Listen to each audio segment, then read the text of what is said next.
𝗪𝗡𝗦𝗢𝗡, formerly known as Real Talk 𝗪𝗡𝗡, and I am a autistic mom, meaning that I have a 4-year-old that's nonverbal, and she is a Gestalt, because I know I'm going to say it wrong, Gestalt learner. And I thought, who's a better person to bring in and talk about than her speech therapist, Faith, who has been amazing, who actually opened up our eyes on how our daughter learns. Yeah, so I'm Faith Edwards. I'm a certified speech language pathologist, and we're going to talk about Gestalt language processing. Yes. Okay, so I guess my first question is, what is it? Because a lot of people don't even understand what it is. How can you even tell if your child has it? Not a lot of people know about it, which just blows my mind. But Gestalt language processing, essentially, you might be familiar with how kids acquire language as an analytical language learner. And so that's your typical, okay, when they're babies, they're going to start babbling. And then they're going to start using single words. You know, everyone talks about their baby's first word. Oh, their first word was mommy. Their first word was dog. So that is because they learn language through single words. They pick up one word, they figure out what it means, they start using it. And then they start to acquire all these new words into their vocabulary. But they are understanding single words and their meaning. And then as they grow up, they'll start to put two words together. They might say brown dog, and then they eventually start forming phrases and sentences. And so Gestalt language processing is actually the opposite. It's very common in kids who have autism. So Gestalt language processing is where they learn language through chunks. So you might hear a lot of scripting with a child who has autism. They might go around quoting a single line from their favorite movie over and over. And that is because they learn language through chunks. So they start by learning whole phrases, and then they will eventually, that's a stage 1, where they're speaking full chunks of language. Stage 2, they might start taking that chunk and they understand a couple of single words and their meanings. And they might take that single word and add it into that already existing phrase and script in their vocabulary. So now instead of saying that, let's go to speech, they might say, let's go to school, let's go shopping, let's go to the car. They're starting to take in those other single words that they know the meaning of and change that script to create a new meaning. They will eventually start to mix and match the different phrases and scripts in their vocabulary. And then eventually they'll be able to spontaneously create their own original sentences.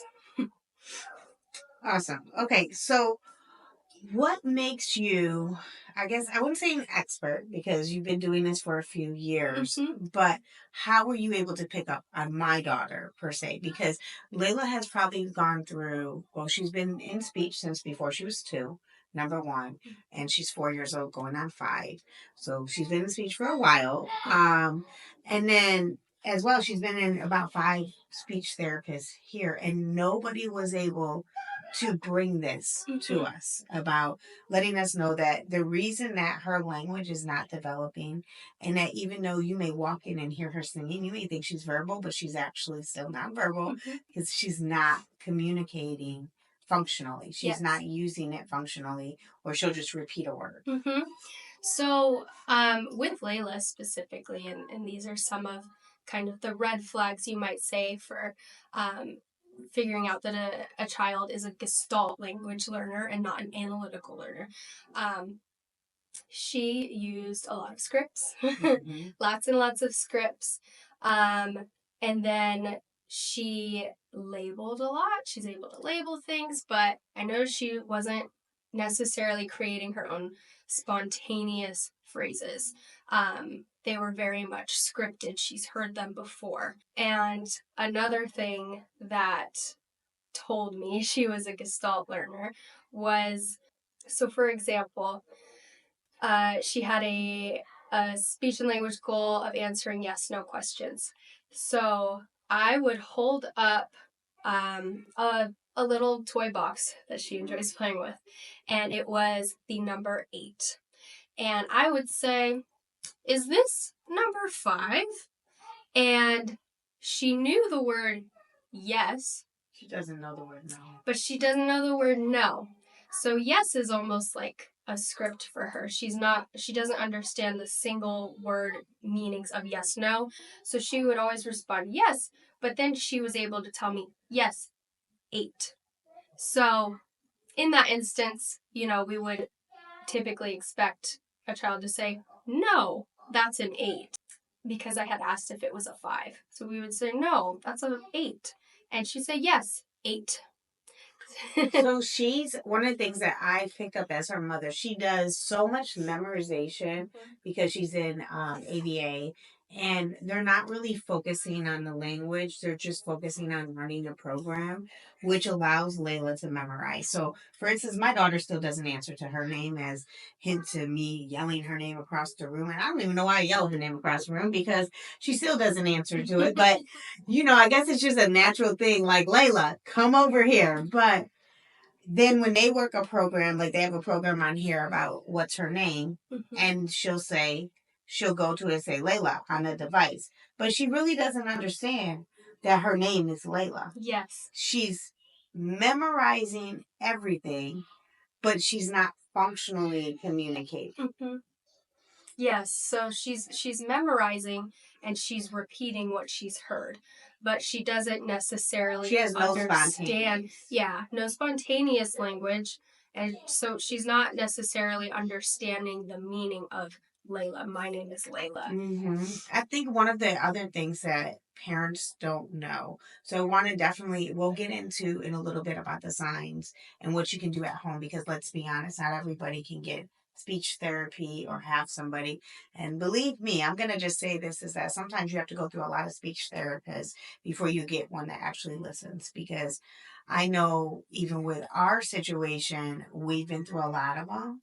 Layla was actually without speech for 6 months, and we just kept fighting. I mean, you have to understand that you are your child's biggest advocate. And if you're not going to advocate for your child, no one else is. I mean, as great as Faith is, that's not her daughter, right?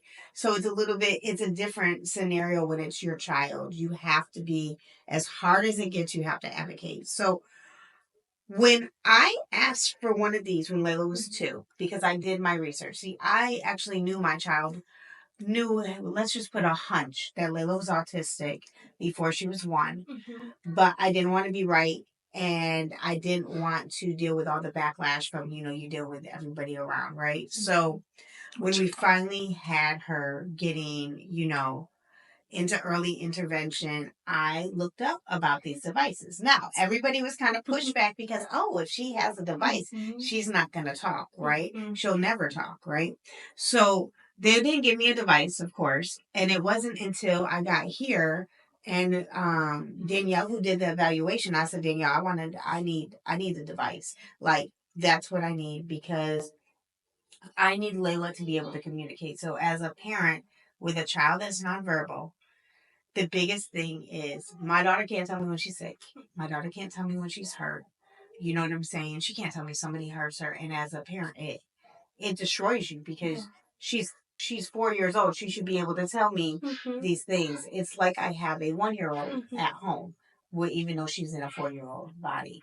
So can you explain to them on the importance and don't giving up on trying to get one of these? Because what I see with a lot of these parents, and I talk to parents, it's just so much work. Okay, but you can't give up, because when you don't have this, that's where your child is more in a scenario of, if they're level 3, they may end up with you for the rest of their life versus you putting the work in.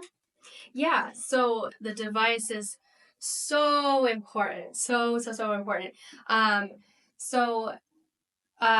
This is what we call an AAC device. It stands for Augmentative Alternative Communication. And so it's a high-tech device. Low-tech, you might be familiar with PEX boards, just the little paper pictures, and you point to things. So that's more low-tech. This is high-tech because it's electronic on a tablet. And just to say, we actually have everything at home. So if you have a child like mine, you need to, and you can just go and get yourself an laminator, and you need to make you a PEC board. You can have a PEC board on your phone. You can have, like, they're everywhere. You have to have them so many options. Like, when I left Layla with her grandparents, I had them have this. I had a PEC board in the house. I had a PEC board in the car. Yes. Because I needed them to communicate, since this was not part of her routine. Yes, that's great. Yeah, you really want to give them all the different tools to communicate.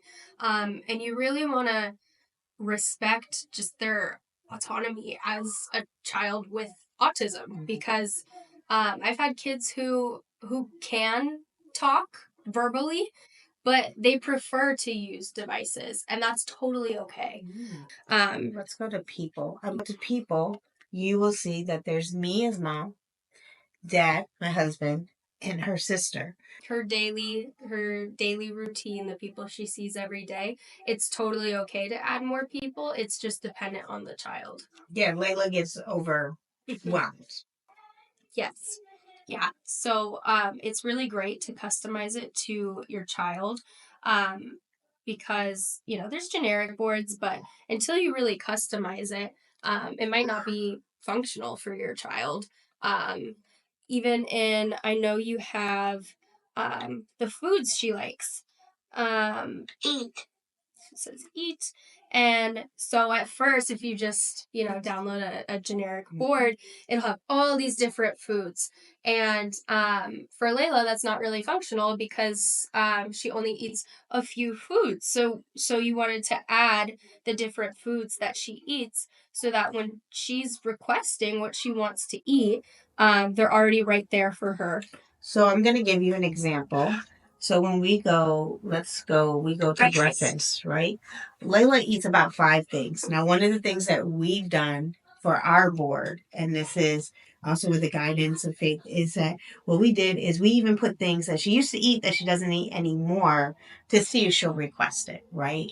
And we can get into feeding in a whole nother episode. But right here, she knows her pancakes, so she's able. So what we do with Layla, because Layla will just be the one that guides you, and she won't use no words. She'll be like, "Oh, mommy, you know what I want." So what we do is we take this device out and we be like, "Layla, do you want pancakes?" And I'll go to pancakes, and either she's gonna click on pancakes, or I'm like, I want." She'll be like, "I want pancakes," and I'm like, "Yes." Yes. Just doing that modeling, which you'll see, in the video of you doing a lot of modeling with Layla. Yes, the modeling's so important. So with the device, especially when they're first getting familiar with it, you want to just model everything for them. You're teaching them how to use it.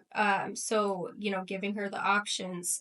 Do you want pancakes or do you want French toast? And then you would hope that she would click the one that she likes. If instead she were to just point in the kitchen to the food that she wants, I would still model it. If she points to pancakes, I would say, okay, you want pancakes. Like I did that actually this morning. Yeah, that's she great. Wasn't responding with her device.